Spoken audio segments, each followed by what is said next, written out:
Olá, pessoal! Bem-vindos a mais uma análise focada em gabaritar direito previdenciário. Hoje, a gente vai destrinchar um tema que é certeza de cair na prova, os segurados do regime geral. O nosso foco aqui é total no que o Sebrasp adora cobrar, naqueles detalhes que fazem toda a diferença para garantir a aprovação. Vamos lá? E para começar, já deixo essa provocação.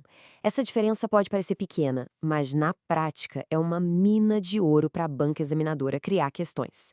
Se bateu aquela dúvida, calma, pode ficar tranquilo, porque no final desta nossa conversa, isso e muito mais vai estar bem claro. Bom, este aqui é o nosso mapa do tesouro de hoje. A gente começa pelo básico, a diferença entre obrigatório e facultativo.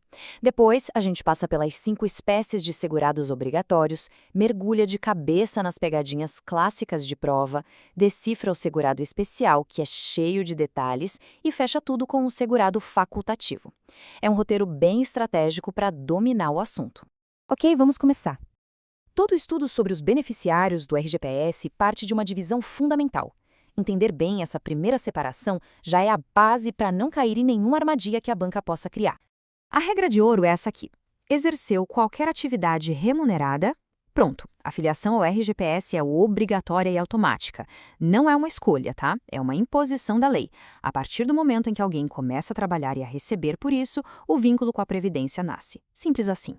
Então, o ponto central que divide esses dois mundos é um só: a atividade remunerada. De um lado, quem trabalha e recebe por isso é obrigado a se filiar. Do outro, quem não tem essa renda de trabalho pode escolher se filiar. Essa é a grande linha divisória que a gente vai explorar agora. Agora que a gente já entendeu a regra geral, vamos conhecer os 5 protagonistas do time dos obrigatórios. Cada um deles tem regras próprias e, claro, suas próprias pegadinhas de prova. Dominar essas 5 categorias é fundamental. Então, temos aí empregado, empregado doméstico, contribuinte individual, trabalhador avulso e o segurado especial.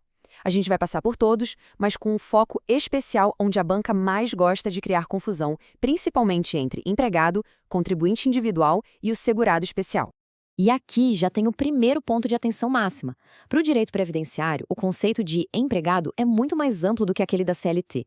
Ele inclui, por exemplo, um servidor que ocupa cargo em comissão, sem vínculo efetivo, e também, como a gente vê na lei, o diretor empregado. A banca sabe que a maioria pensa só no trabalhador com carteira assinada, e é aí que ela pega muita gente. Chegamos na parte mais importante. É aqui que a gente separa quem vai ser aprovado de quem fica pelo caminho.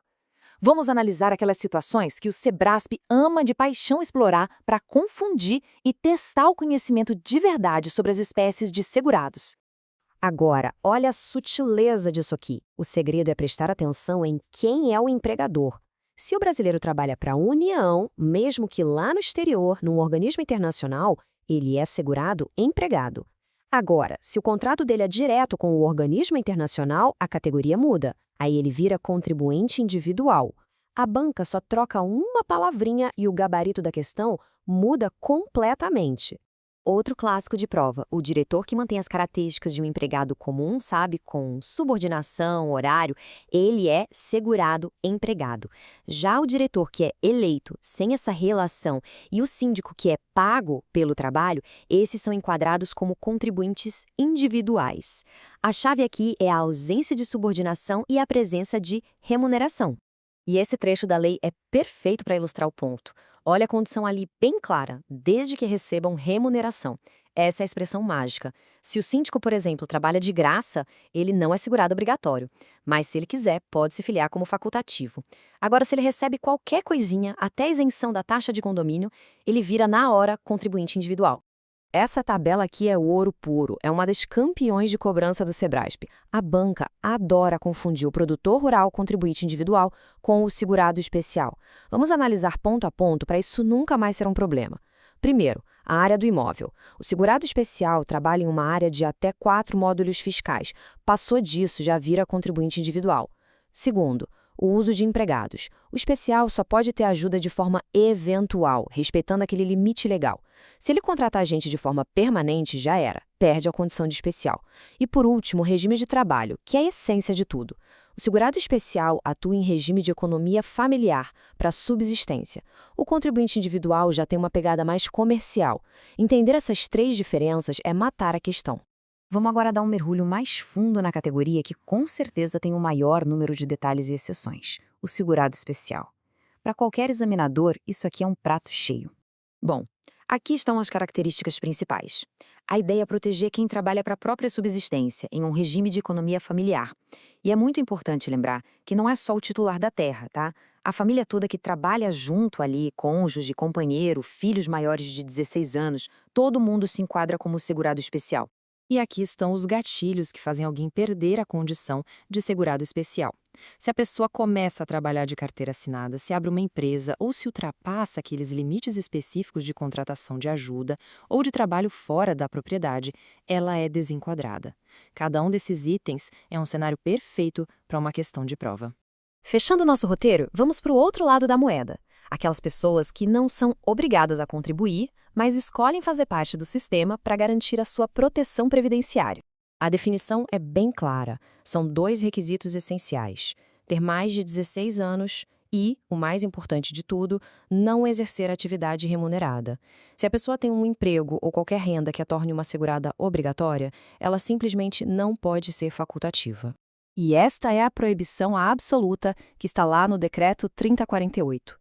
Um servidor público efetivo que já está vinculado a um regime próprio não pode, em hipótese alguma, se filiar também ao RGPS como facultativo.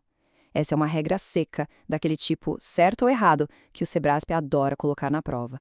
E para o conceito ficar bem concreto, vamos ver os exemplos clássicos.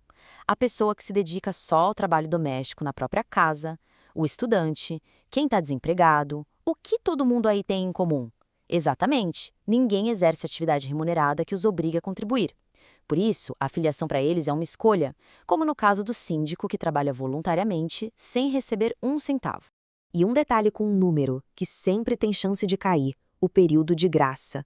O segurado facultativo que para de pagar suas contribuições ainda mantém a qualidade de segurado, ou seja, continua protegido por 6 meses. É um prazo que tem que estar na ponta da língua. E, para a gente fechar com chave de ouro, uma questão no estilo Sebrasp para amarrar todo o conhecimento.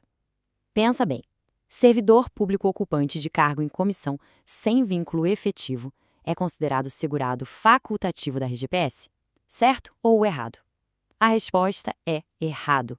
Mas por quê? Porque ele exerce uma atividade remunerada e, segundo a lei, ele é um segurado obrigatório da RGPS e entra na categoria de empregado. Lembra que o conceito previdenciário de empregado é bem mais amplo que o da CLT? Dominar esse tipo de raciocínio é o que garante o ponto na hora da prova.